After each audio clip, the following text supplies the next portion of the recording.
നിങ്ങളുടെ favourite shows ഇനി ഒരിക്കലും മിസ്സാവില്ല. ഇപ്പോൾ C5 കാണും നിങ്ങളുടെ ഫേവറേറ്റ് ഷോസ് തികച്ചും സൗജന്യമായി.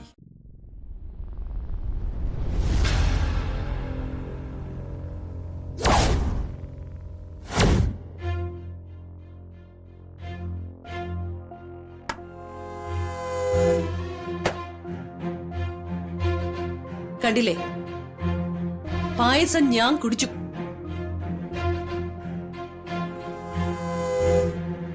ഇതില് വിഷം ചേർത്തിട്ടുണ്ടെങ്കിൽ ഞാനങ്ങ് ചത്തുവയ്ക്കോട്ടെ. അച്ഛൻ എന്തിനാ അമ്മയെ വെറുതെ സംശയിക്കുന്നേ?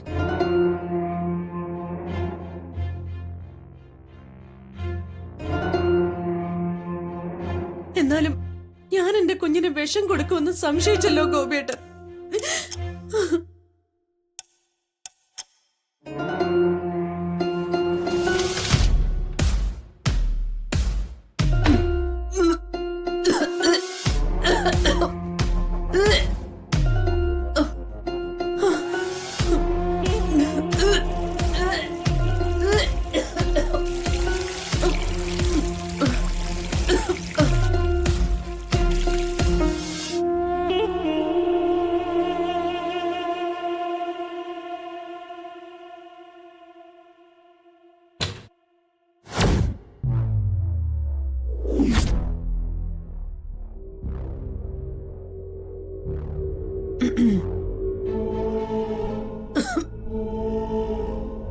എന്താ അമ്മ, എന്ത് പറ്റി? എന്താ? ബാത്റൂമിൽ നിന്ന് വോമിറ്റ് ചെയ്യുന്ന പോലൊരു ശബ്ദം കേട്ടു. അമ്മ വോമിറ്റ് ചെയ്തോ?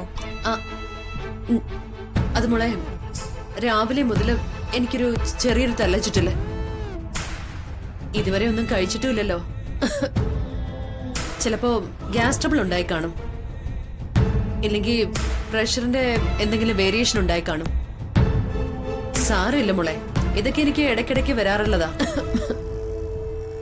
ശബ്ദം കേട്ടപ്പോ ഞാൻ പേടിച്ചുപോയി.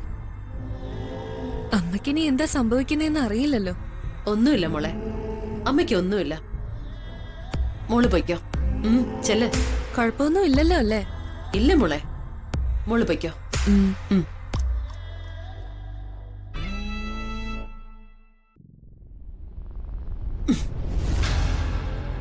ഭാഗ്യം, ഏതായാലും അവൾക്ക് സംശയമൊന്നുമില്ല. ആന്റി, ആ ആന്റി, ആന്റി എന്ത് പണിയായി കാണിച്ചേ? ആന്റി എന്തിനാ വിഷം ചേർത്ത പായസം കുടിച്ചേ? അറിഞ്ഞോണ്ട് ആരെങ്കിലും അത് കുടിക്കോ? ഞാൻ തന്നെ ഞെട്ടിപ്പോയി. ഗോപിയുടെ സംശയം ഉണ്ടാവുമ്പോ അത് മാറ്റിക്കൊടുക്കണ്ടേ? ഇല്ലെങ്കിൽ ചിലപ്പോ എന്റെ പ്ലാൻ പാളിപ്പോവില്ലേ? ഇതെന്തായാലും കുറച്ച് കടുത്ത കൈയായിപ്പോയി. വിഷം ഉള്ളിച്ചെന്നാ അത് അപകടമല്ലേ? എന്നിട്ട് ആന്റി എന്താ ഇപ്പൊ ചെയ്തേ? ഞാനത് വൊമിറ്റ് ചെയ്ത് കളഞ്ഞു. എന്നാലും ആന്റി സമ്മതിക്കണം, പറയുന്നത് കൊണ്ടൊന്നും തോന്നരുത്. ആന്റി ഒരു അപാര ജന്മം തന്നെ. മോളെ, വലിയ ചില കാര്യങ്ങൾ സാധിക്കണമെങ്കിൽ നമ്മൾ ചിലപ്പോ ഇതുപോലുള്ള ചില റിസ്കുകളൊക്കെ എടുക്കേണ്ടി വരും. പക്ഷെ ഞാൻ വല്ലാതെ അങ്ങ് പേടിച്ചു പോയി ആന്റി. ഇനി നീ പേടിക്കണ്ട, അത് മുഴുവൻ ഞാൻ വൊമിറ്റ് ചെയ്ത് കളഞ്ഞിട്ടുണ്ട്. അല്ല ആന്റി, എന്താ ആ പായസം ഗാർഗിയുടെ കയ്യിൽ കൊടുത്തുവിട്ടത്? റിയ, പായസം ഞാനോ നീയോ കൊണ്ടു കൊടുത്താ ചിലപ്പോ പാർവതിക്ക് സംശയം ഉണ്ടാവും. ഗാർഗിയെ അവൾക്ക് വലിയ വിശ്വാസമല്ലേ, അതുകൊണ്ട് അവള് യാതൊരു സംശയമില്ലാതെ പായസം കഴിച്ചോളും.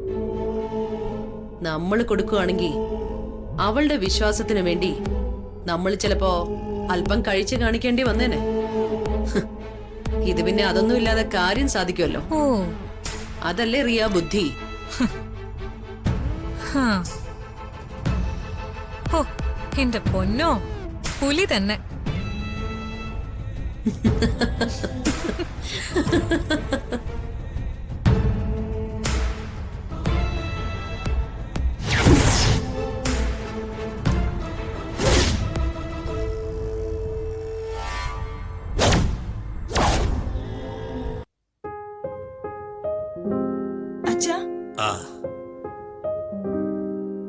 ഞാനിപ്പോ പാറുവിനോട് സംസാരിച്ചിരുന്നു. എന്നിട്ട് അവിടെ എന്താ പുതിയ വിശേഷം? പാറുട്ടി ഗർഭിണിയാച്ചാ.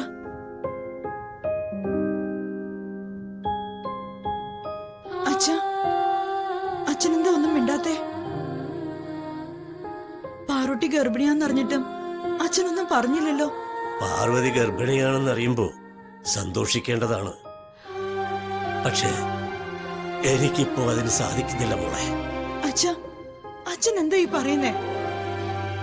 പാറു ഗർഭിണിയായതുകൊണ്ട് എന്തെങ്കിലും? പറയാനുള്ളത് വിഷമകരമായ കാര്യമാണ് എന്ന് കരുതി പറയാതിരിക്കാനും സാധിക്കില്ലല്ലോ. അച്ഛാ, അച്ഛൻ എന്നെ ഇങ്ങനെ ആദ്യ പിടിപ്പിക്കാതെ എന്താന്ന് വെച്ചാ തെളിച്ചു പറ.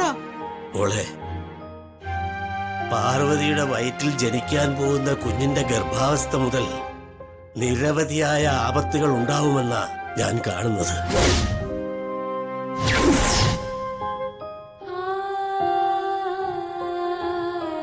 മോളെ, വിധിയെ തടുക്കാൻ നമ്മൾ മനുഷ്യർക്ക് സാധ്യമല്ലെങ്കിലും ഈശ്വരന്മാർക്ക് അതൊക്കെ മാറ്റിമറിക്കാൻ സാധിക്കും. ഞാൻ മുഴുവൻ പറഞ്ഞില്ല. പാർവതിയുടെ വയറ്റിൽ വളരുന്ന കുഞ്ഞിന് ആപത്തുകൾ വന്ന് ചേരുമെങ്കിലും ദൈവാംശമുള്ള ഒരു കുഞ്ഞിനെയാ പാർവതി വയറ്റിൽ ചുമക്കുന്നത്. അതുകൊണ്ട് തന്നെ ആ കുഞ്ഞിന് ലഭ്യമായിരിക്കുന്ന ദൈവിക ചൈതന്യത്താൽ ദുരിതങ്ങളും അരിഷ്ടതകളും ഒക്കെ ഒഴിഞ്ഞു മാറും.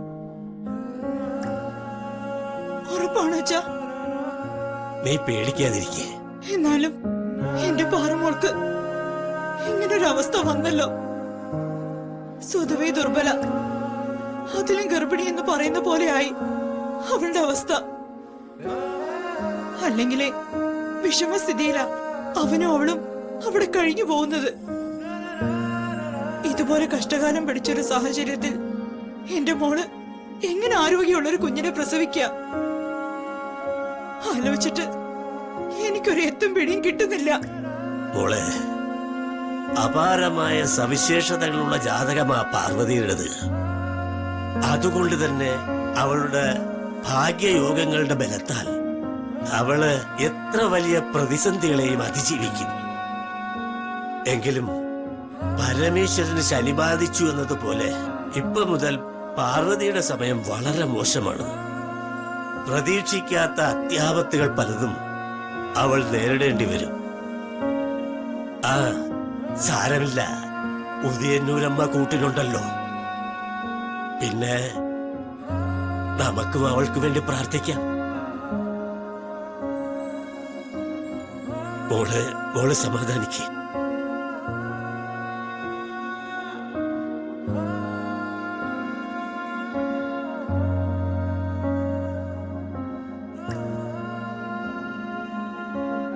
എന്റെ ഉദയന്നൂരമ്മ പാർവതിയെയും അവളുടെ വയറ്റിൽ ജനിക്കാൻ പോകുന്ന കുഞ്ഞിനെയും കാത്തുരക്ഷിക്കണേ.